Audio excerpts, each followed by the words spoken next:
രണ്ടിലും എന്താ പറയുക അടിപൊളിയായിരുന്നു. അത് പെട്ടെന്ന് നിർത്തേണ്ടി വന്നതിലൊരു വിഷമമുണ്ട്. എന്നാലും ക്യാരക്ടർ എനിക്ക് നല്ലൊരു ക്യാരക്ടറായിരുന്നു എനിക്ക് കിട്ടിയത്. ക്യാരക്ടറെ എന്നും അതിൻ്റെ ഡയറക്ടറിനോടും ബാക്കി ഹോൾ ക്രൂവിനോടും നന്ദി മാത്രമേ ഉള്ളൂ. പിന്നെ സി ചാനലിനോടും.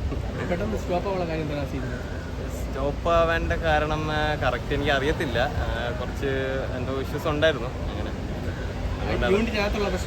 അല്ലല്ല, അങ്ങനെ ടെക്നീഷ്യൻ അങ്ങനത്തെ ഇഷ്യൂ അല്ല, അല്ലാണ്ട് എന്തോ ഉള്ളൊരു പ്രോബ്ലമാണ്. അതുകൊണ്ടാണ് പ്രൊഡ്യൂസേഴ്സിന് പെട്ടെന്ന് സ്റ്റോപ്പ് ചെയ്യേണ്ടി വന്നത്. കറക്റ്റ് ക്ലാരിറ്റി എനിക്ക് അറിയത്തില്ല. അതുകൊണ്ടാണ്. അതിനുശേഷം ഞാൻ മാളികപ്പുറത്തിൽ ഒരു ഒരു ഷോർട്ട് സ്റ്റോറി ചെയ്തായിരുന്നു. എന്നെ വെച്ച് ലീഡ് ചെയ്തായിരുന്നു. അപ്പം ആ സ്റ്റോറി ടെലികാസ്റ്റ് നടക്കുന്നുണ്ട് ഇപ്പോൾ. അത് കഴിഞ്ഞു. അത് ഒരു 1 ഷെഡ്യൂളൊക്കെ ഉണ്ടായിരുന്നു. എൻ്റെ ഫസ്റ്റ് സീരിയൽ സ്വാമി അയ്യപ്പനിൽ പരശുരാമൻ എന്ന് പറഞ്ഞ പരശുരാമൻ്റെ ചെറുപ്പം അത് ചെയ്യാനാണ് ഞാൻ ഫസ്റ്റ് TV സീരിയലിൽ വന്നിരിക്കുന്നത്. എത്ര വർഷം മുമ്പായിരുന്നു അത്?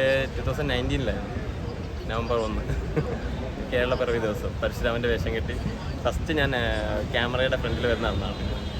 ഫ്യൂച്ചർ പ്ലാൻ എന്താ പറയുക, കണ്ടിന്യൂ ചെയ്യണം.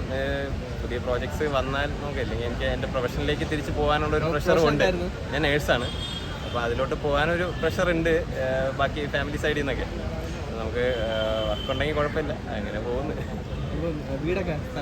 ഞാൻ ജനിച്ചു വളർന്നത് ട്രിവാൻഡ്രം നേമം പ്രാവശ്യമ്പലം മൊട്ടമൂട് എന്ന് പറയും. അവിടെയാണ് ഞാൻ ജനിച്ചു വളർന്നതൊക്കെ. പിന്നെ പഠിച്ചത് ഇവിടെ തന്നെയാണ്. കോളേജൊക്കെ കണ്ണൂരായിരുന്നു. അതൊക്കെ കഴിഞ്ഞിട്ടാണ് ഞാൻ ഫീൽഡിലോട്ട് വന്നത്. കോളേജ് കഴിഞ്ഞിട്ടാണ് ഞാൻ ഈ TV സീരിയൽ ഇൻഡസ്ട്രിയിലോട്ട് വരുന്നത്. Okay, thank you.